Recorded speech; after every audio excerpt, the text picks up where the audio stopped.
बहुत समय पहले की बात है। एक छोटे से गांव में एक विधवा स्त्री रहती थी जिसका नाम गौरी था।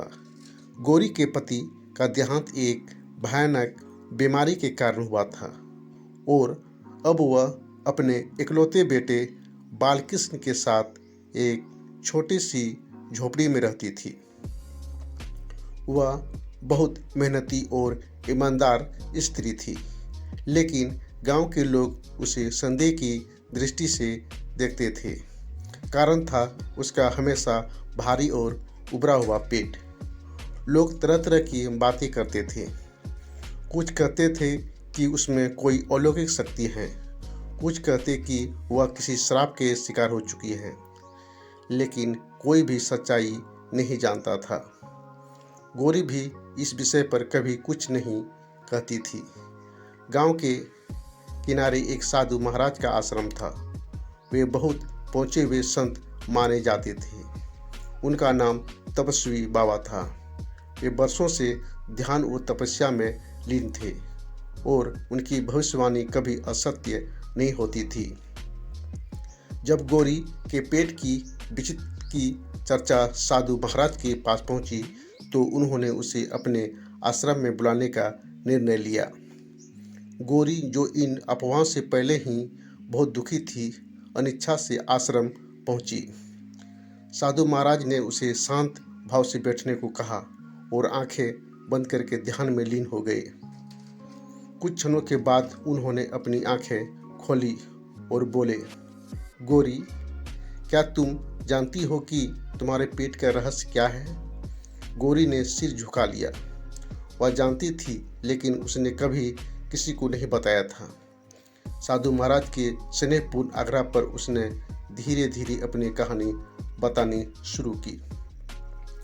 महाराज, मेरे पति के जाने के बाद मैं अकेली हो गई थी। मेरा बेटा ही मेरा सहारा था, लेकिन कुछ वर्षों पहले एक रात मैंने एक स्वप्न देखा। स्वप्न में एक देवी प्रकट हुई और उन्होंने मुझसे कहा कि मैं उनके आशीर्वाद से गर्भ धारण करूंगी, लेकिन यह कोई साधारण गर्भ नहीं होगा। यह एक रहस्य है जिसमें मैं स्वयं भी पूरी तरह नहीं समझती। गौरी की यह बात सुनकर वहां बैठे सभी लोग अचंभित रह गए।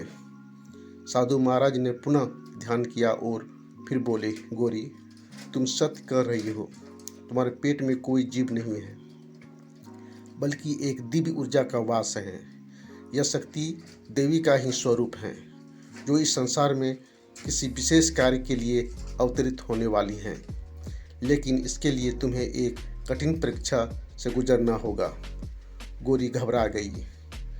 कैसी परीक्षा महाराज? साधु महाराज ने कहा, तुम्हें एक 7 पहाड़ों के पार स्थित सिद्ध गुफा तक जाना होगा। वहाँ एक दिव्य मंत्र अंकित पत्थर है, जिसे छूकर तुम्हारे पेट का रहस्य स्वयं उजागर होगा। लेकिन यह यात्रा कठिन और खतरों से भरी होगी। गौरी अपने बेटे को छोड़कर जाने के लिए तैयार नहीं थी, लेकिन उसे एहसास हुआ कि यह उसकी नियति है। उसने अपने पुत्र को पड़ोस की एक वृद्धा के पास छोड़ा और यात्रा पर निकल पड़ी।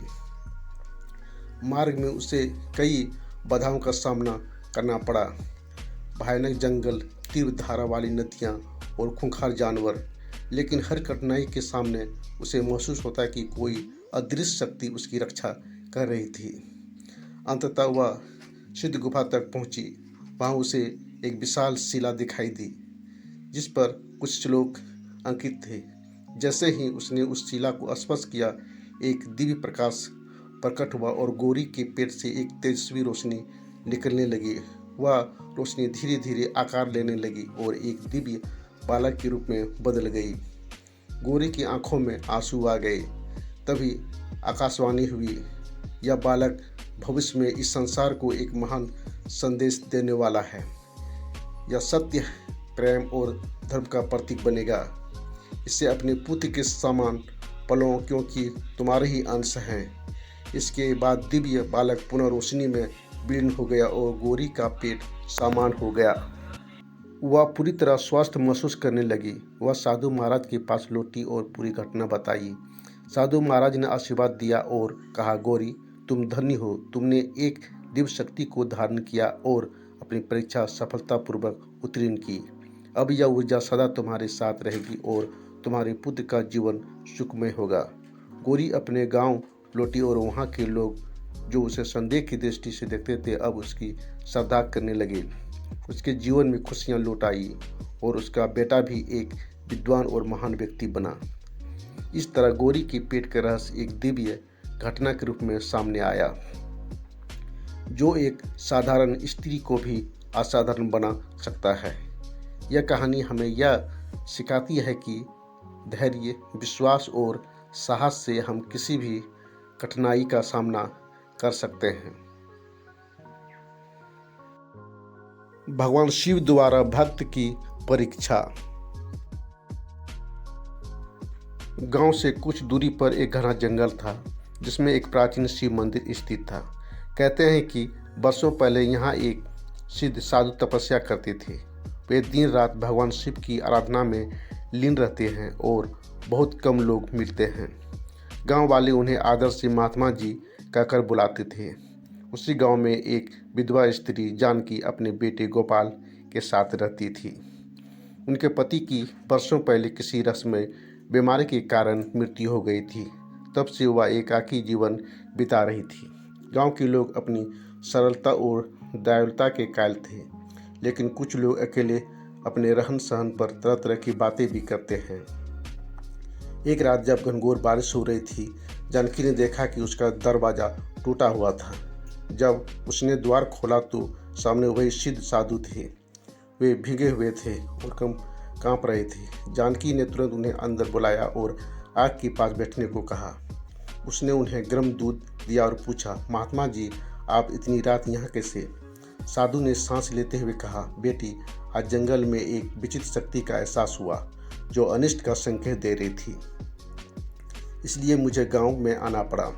इस भयंकर बारिश में मेरे कदम अनायास ही तुम्हारे द्वार की ओर बढ़े हुए प्रतीत होते हैं।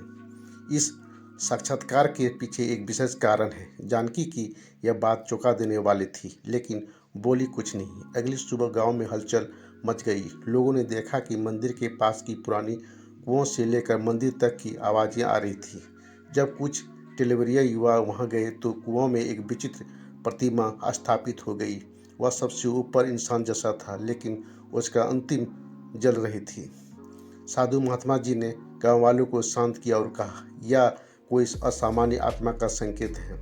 हमें इसका कारण का पता चल गया है। उन्होंने गांव के बुजुर्ग से पूछा कि तब एक बुजुर्ग ने बताया, यहाँ कुआं कई साल पहले स्थापित हुआ था। कहते हैं कि जानकी के पति की मृत्यु से भी कईयों जुड़ी हुई थी। ये दावा है कि जानकी की आंखों में आ गया। साधु ने विधवा को अपने पास बुलाया और कहा, बेटी तेरे पति का स्वभाव किसी कारण से नहीं था, यह किसी शक्तिशाली तंत्र मंत्र का प्रभाव था। मुझे बताओ, उसकी मृत्यु के समय क्या कुछ असामान्य हुआ था? जानकी ने अपने दादाजी से कहा, हाँ स्वामी जी, उनकी मृत्यु से पहले उन्हें अजीब घटनाएं हुई। वह रात को जंगल की ओर भाग गई और जब वापस लौटी तो फिर बेहोश हो गई। एक दिन उनकी मृत्यु इसी तरह कुएं में मिली। साधु ने गहरी साधना की और अपनी दृष्टि से सत्य को देखने की चेष्टा की। कुछ ही पलों में उन्होंने अभिनय किया और कहा, यह किसी शैतान की करतूत थी। जानकी के पति के लिए एक बलि को चुना गया था, लेकिन अनुष्ठान अधूरा रह गया, जिससे उनकी आत्मा मुक्त नहीं हो सकी। अब उनकी आत्मा इस कुओं में भटक रही है। गांव में भय का माहौल छा गया। साधु ने विधवा से कहा कि वह अपने पति की आत्मा की मुक्ति के लिए अनुष्ठान करे। जानकी ने साधुओं के निर्देशानुसार पूर्ण श्रद्धा से अनुष्ठान किया। जैसे ही घर खत्म हुआ, कुओं से एक चीख आवाज़ आई और आग की एक लपेट से ली। कुछ दिनों बाद सभी लोगों ने देखा कि एक छाया आकाश की ओर बढ़ रही थी, फिर गायब हो गई।